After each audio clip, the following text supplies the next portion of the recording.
మాజీ speaker Pocharam Srinivasa Reddy party మారటాన్ని పెద్దగా పట్టించుకోవాల్సిన అవసరం లేదని బీఆర్ఎస్ అధినేత కేసీఆర్ తెలిపారు.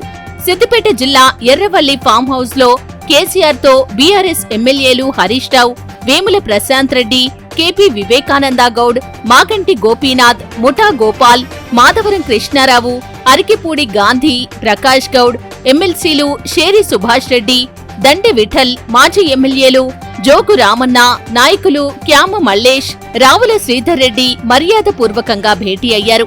ఈ సందర్భంగా వారితో కలిసి లంచ్ చేసిన కేసీఆర్ బీఆర్ఎస్ పార్టీలో జరుగుతున్న పరిణామాలపై చర్చించారు. ఎవరూ తొందరపడవద్దని సూచించారు. ఇలాంటి పరిణామాలు ఆనాటి వైఎస్ హయాంలో జరిగాయని, అయినా మనం భయపడలేదని కేసీఆర్ గుర్తు చేశారు. మాజీ స్పీకర్ పోచారం శ్రీనివాసరెడ్డి పార్టీ మారటాన్ని పెద్దగా పట్టించుకోవాల్సిన అవసరం లేదని సూచించారు. కొందరు ఎమ్మెల్యేలు పార్టీ మారినంత మాత్రాన బీఆర్ఎస్ కు వచ్చే నష్టమేమీ లేదని స్పష్టం చేశారు. రేపటి నుంచి వరుసగా ఎమ్మెల్యేలు, ఎమ్మెల్సీలతో భేటీలు ఉంటాయని స్పష్టం చేశారు.